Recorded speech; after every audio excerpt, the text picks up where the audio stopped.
The events in this program are inspired by a true story. Names, dates, and details have been changed. Viewer discretion is advised. On this episode of Bizarre Murders, life in Liberty, Texas is as quiet as it gets. I'd like my favorite, a piece of cherry pie, if you would. Coming right up. Until a series of murders begins with human and mannequin victims. What the heck? Can police catch the killer before he strikes again? Or will the bodies pile up faster than a sneeze through a screen door? Damn, this town's going to hell in a handcart.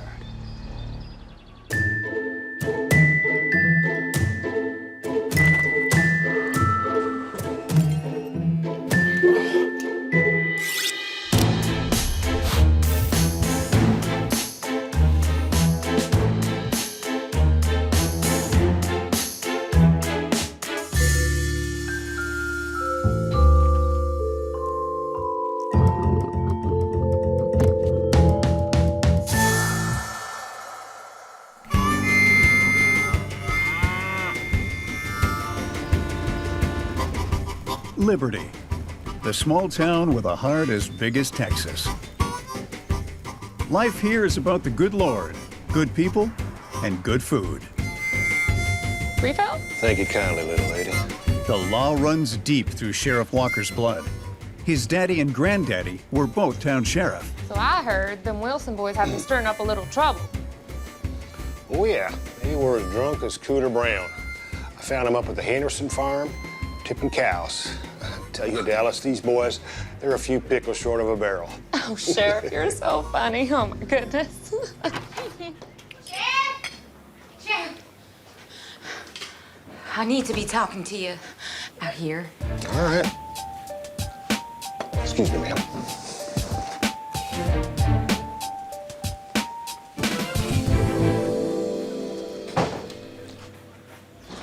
So I'm crossing the road, right? And I look across the street, and I see something right there. You see? She's over yonder. I think it's Lady Bird. Why do you think that? I know her hairdresser. That's her cut in color. She's a bottle bomb.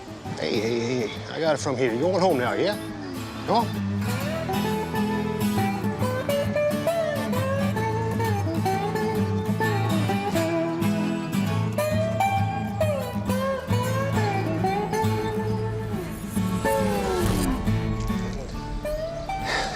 Ain't that nuttier than a squirrel's turd. When Sheriff Walker examines the body, he confirms that it's local wife and cheerleading coach, Lady Bird.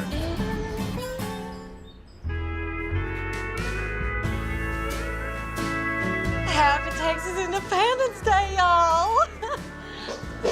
I'm Dallas. How you doing today? Great, how are you? I'm excellent. A former NFL cheerleader, Lady Bird ran the PTA and the local Liberty Prayer Circle. Oh, my. Oh, and Barry, I got the whole circle praying that ward of yours away. Jesus, take the wheel on this one.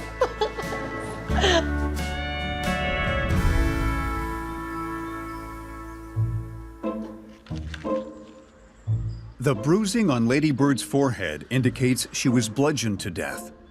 The body is still warm, suggesting that Lady Bird was killed within the last couple of hours. Sheriff Walker checks for physical evidence at the scene, discovering fingerprints on Lady Bird's ankle. Gotta say, if I were going to bludgeon someone, I'd wear gloves. The fact that this killer didn't tells me this happened in the heat of the moment without much planning. Just more proof that we're looking for someone with major anger issues who could snap at any moment.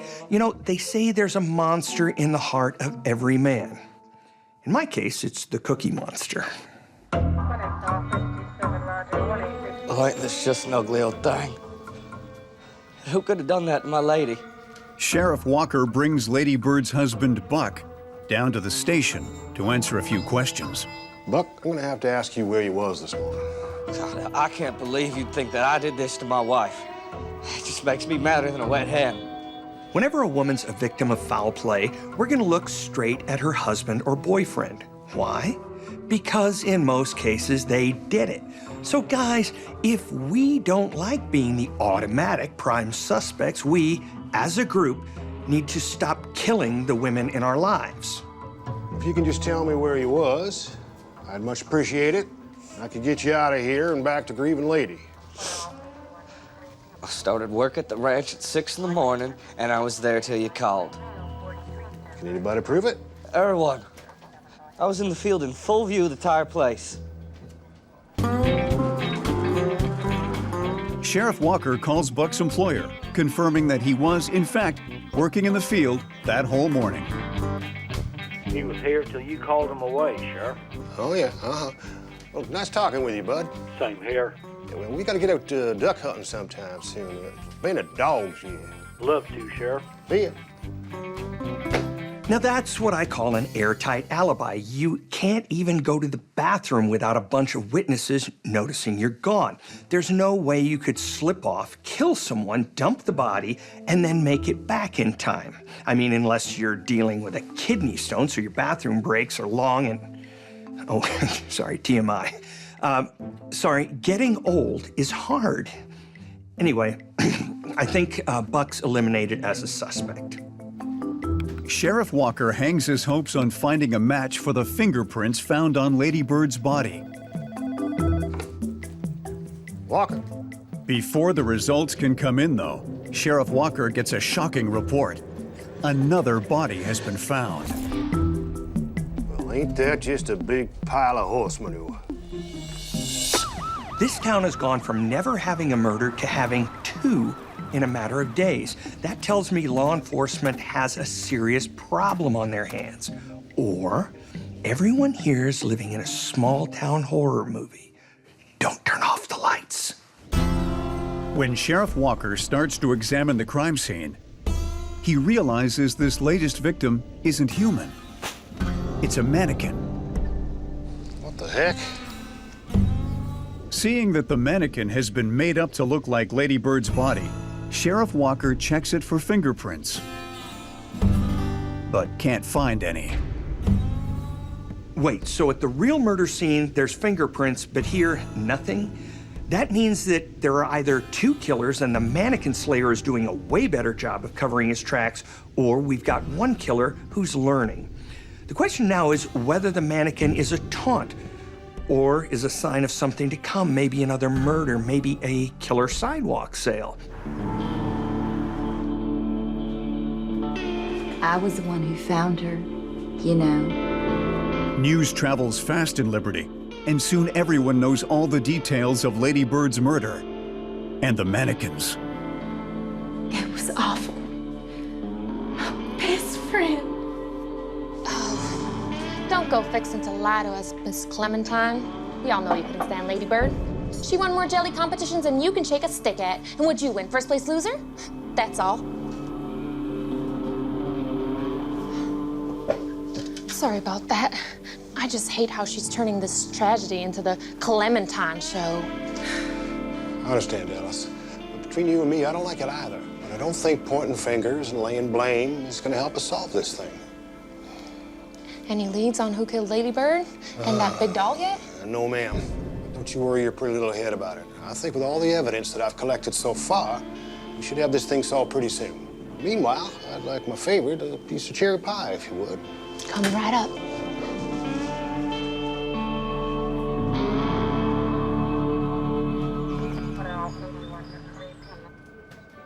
Sheriff Walker is hoping the fingerprints taken from Lady Bird's body will point to the killer. But it comes back with no matches in the police system. So every time we catch a criminal and put them in jail, we fingerprint them and put those prints in a system. If no matches come back, that means the killer isn't known to law enforcement, making him that much harder to catch. Now police have to work the case and hope they can crack it before any more locals or mannequins have to suffer.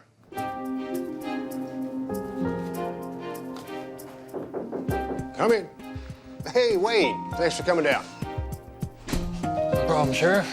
In a desperate need for information, Sheriff Walker turns to the man who sees and hears everything.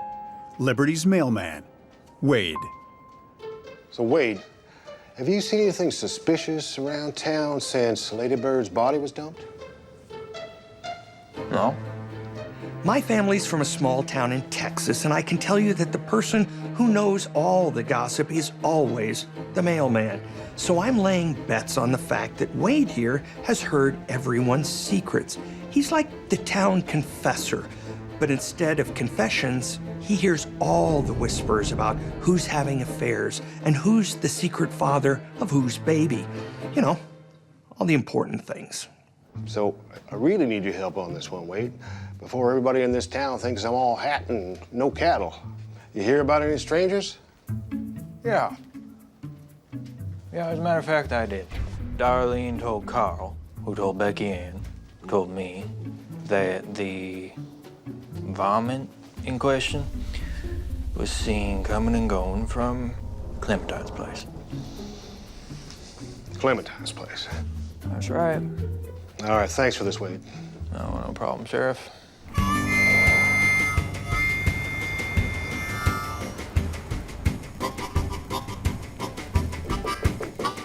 Come in. Ah, Miss Clementine.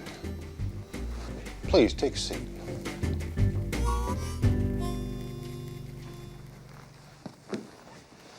Good to see you. Now, look, I don't want to get up in your business, Clementine, but I've heard some stories that vomit staying in your place. You better be talking about a possum, Sheriff. Because I know you ain't referring to someone staying with me as no varmint. Well, I gotta confess, I am. Just to set the record straight, my cousin came down from New York City, and he left 2 days before Lady Bird was killed. So he ain't no varmint, just a Yankee. All right. When you're living in a small town and you know everyone in it, I get wanting the murderer to be a stranger. But in most cases, victims are murdered by people they know. So it's time to stop looking outward and to start thinking about who in town could be a real corn-fed killer. Over the next 2 months, Sheriff Walker continues interviewing locals, but no new information comes to light. Well, don't that just snap your goddess? There are, however, new victims, as a series of mannequin and mannequin parts are dumped around town. Every 2 weeks, just like clockwork, they show up, each more gruesome than the last. It's not unusual for a killer to taunt police with something like notes, puzzles, even dolls, or in this case, mannequins. But usually that happens when you've got something like a serial killer. In this case, you've just got one body and no leads, so why keep dumping mannequins? No matter what the answer is, though, it's time for police to figure it out before they look like a bunch of dummies. 2 weeks later, the next call comes in, right on schedule. Walker. What? Another one? You're right there. At the dump site, Sheriff Walker doesn't find a mutilated mannequin, but rather Clementine, bludgeoned to death, just like Lady Bird. Damn, this town's going to hell in a handcart. So now we've got a second victim who looks a lot like our first. Maybe this is a serial killer after all. And between the similar victims and the mutilated mannequins, I think we're looking at someone with more issues with women than Jack the Ripper. When Sheriff Walker examines Clementine's body, he discovers several dark hairs. Yeah, that's gonna help. It's gonna help a lot. Knowing these could give him a DNA profile for the killer, Sheriff Walker gathers the hairs and sends them out for testing.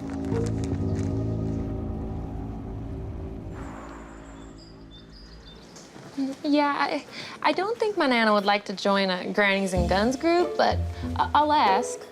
With another dead body and no suspects in sight, locals start focusing on protecting themselves.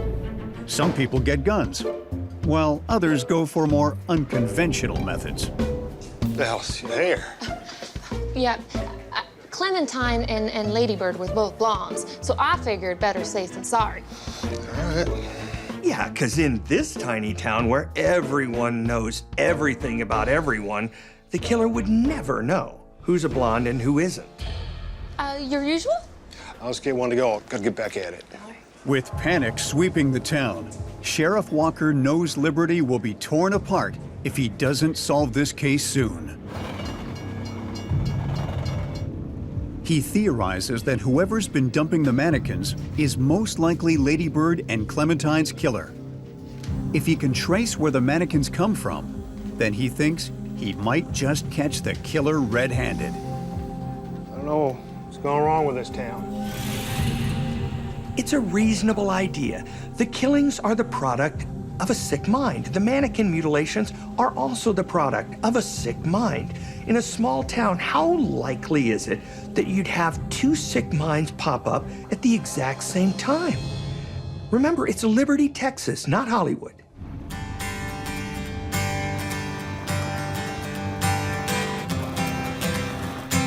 Sheriff Walker visits every place in town with mannequins,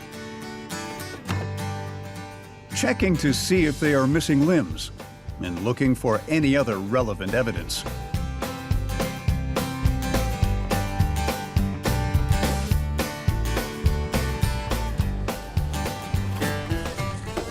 Look at that. Okay, that looks a lot like the paint on the mannequin limbs. I wonder why. Maybe, just maybe, because that is that paint. You know, I don't want to be the old man here, but in my day, we'd paint the town red, not the mannequins. You want to talk to me about this, Winter? Never seen it before. Boy, you're more slippery than an eel right now. Sheriff Walker hauls Winter, Liberty's sole goth, down to the station for questioning. All right, Winter. You want to tell me about that paint now? No, I do not. A loner, Winter can't wait to graduate high school and leave town to follow his dream of becoming a funeral makeup artist. Listen, boy, you'd be getting uppity with me if I were you. I don't have to tell you a damn thing, Sheriff. No, you don't. But if I were you, I'd start talking. I'm just fixing to put you in jail for the night. If you don't start talking. Fine, it was me, Sheriff. I did it. Wait, did the killer just confess? Seriously? All right, everyone, I guess we can all go home. No? Of course it isn't that easy. Sorry, I got ahead of myself. See that little mannequin humor? Just for you. It was me, Sheriff. I did it. I did the mannequins. I did not do the murders, though. I'm not a serial killer. Come on, you expect me to believe that you dumped all those mannequins just for the hell of it? Think I was born yesterday? Everyone in this town already hates me. Why not make them sweat a little bit? All right, then. If you're innocent, let's prove it. You wouldn't mind giving me some fingerprints, would you? All right, fine. To confirm Winter's story, Sheriff Walker sends out the teen's fingerprints and DNA for testing.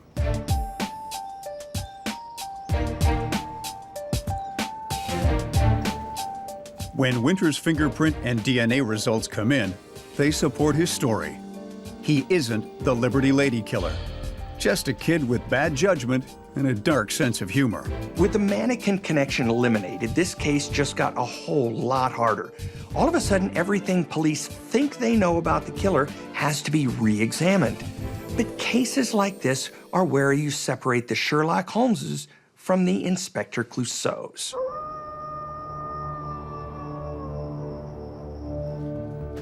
Sheriff Walker hits a dead end with the case. I don't know. Until a new lead finds him. Walker. What? You stay right there. I'm on my way.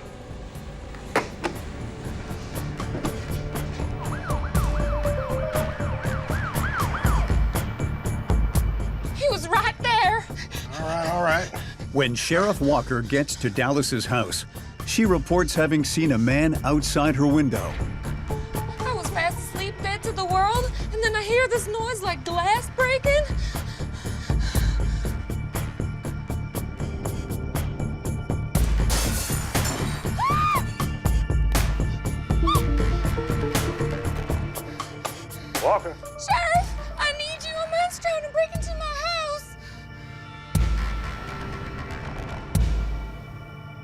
When Sheriff Walker examines the broken window, he notices something unusual.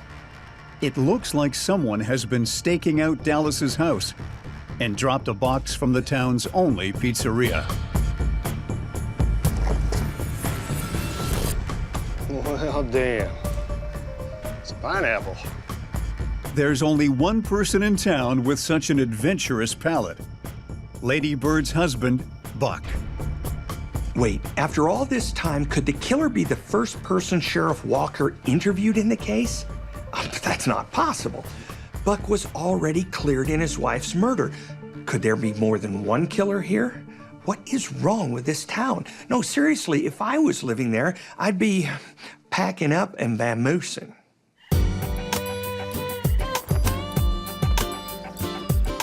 The next morning, Sheriff Walker brings Buck back in for questioning. Now, Buck, I know we've danced this dance before, but I'm gonna have to ask you about your activities last night, your comings and goings. Why? Somebody broke into Dallas's place, and all the evidence points pretty much directly back to you. No.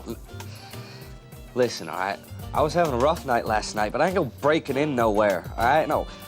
Wade, he came over, we got some beers, some pizza, and we were planning on staying up all night yakking and eating, but as soon as I started yawning, I handed Wade the pizza box, told him take leftovers and just hit the road. Wade left with the pizza and the box. Yeah. Why does it even matter? You investigate if I'm a good enough host now, too? No, that case is closed long ago. No, you ain't.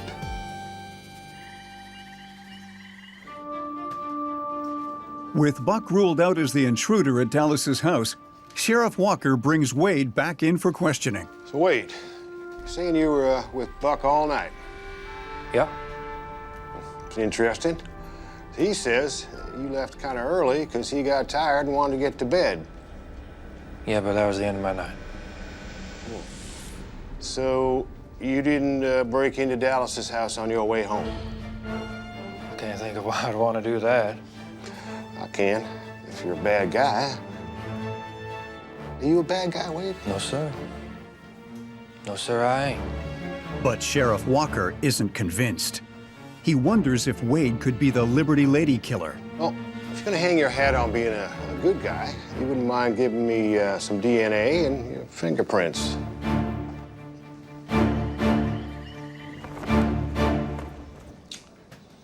Well, looks like you weren't being too straight with me, Wade. When the test results come back, they confirm that Wade's prints match those on Lady Bird's leg, and his DNA matches the hair found on Clementine's body. You're so crooked, swallow a nail and cough up a screw. I'm sorry, Sheriff. But I just couldn't help myself. As Sheriff Walker interrogates Wade, he learns the mailman's issues with women stem from his relationship with his mother. Hate you. I hate you. I can't stand you. You're worthless. I wish I'd never given birth to you. Ah! From the moment he came out of the womb, she verbally abused him, before finally running off with her boyfriend when Wade was just 10 years old. I hated them. I hated my mom the most. So here we've got a kid who was abused and abandoned by his mother at a formative age, who grows up to kill women who look like her. You know what this tells me? That this was all about Wade getting revenge on his mom for the horrible things she did to him. Since his mom wasn't around, Wade couldn't get revenge on her, so he found the next best thing: women who reminded him of her. Wait, my goodness, aren't you a sight for sore eyes? Thank you, ma'am. Why don't you come on in and rest those weary feet of yours for a minute? My goodness, it's hot as Hades out there. You must be parched. Would you like some of my grandmammy's famous peach lemonade? Well, yes, ma'am. Yes, ma'am, I would. Painfully shy, Wade developed a crush on Lady Bird, the first woman in town to show him any attention.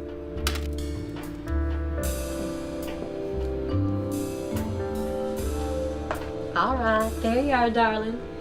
That should cool you right down. Wade, what are you doing? But when Wade steps over the line, Lady Bird explodes. Wade, I'm talking to you. Where are your manners? What, did your mother raise you to be like this, Wade? I don't think so. You think you could just come into my house, kiss a woman, take what you want from... I hate you! I can't stand you! You're worthless! I wish I never given birth to you! I don't think so. Wade! Wade had his psyche damaged at a formative age. Now in his eyes, he's just been rejected again, and by a woman who's a dead ringer for his mom. Suddenly all those feelings he had growing up are flooding back, wanting to make those feelings stop and make his mom and all the women like her pay. He just snaps. No wonder your mother left you. Why would anybody stay with you, Wade? Shut up! You shouldn't have said that. Wade tells Sheriff Walker that after killing Lady Bird, he got a feeling of control over his mother and his past. From then on, all he could think about was getting that feeling again, making women who look like his mother a potential target. But the thing with serial killers, which Wade was well on his way to becoming, is that as they crave that rush of the kill more and more, they get sloppy. And that's exactly what happened when Wade couldn't resist stopping at Dallas's house on his way home from Buck's. Dallas is just lucky that she woke up when she did, because when it comes to murder victims, good things don't come in threes. Wade is charged with 2 counts of murder and 1 of breaking and entering. At trial, he's convicted and sentenced to life in prison without the possibility of parole.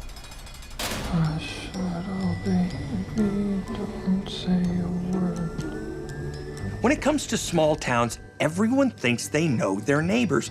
But even if someone looks like Mr. Rogers,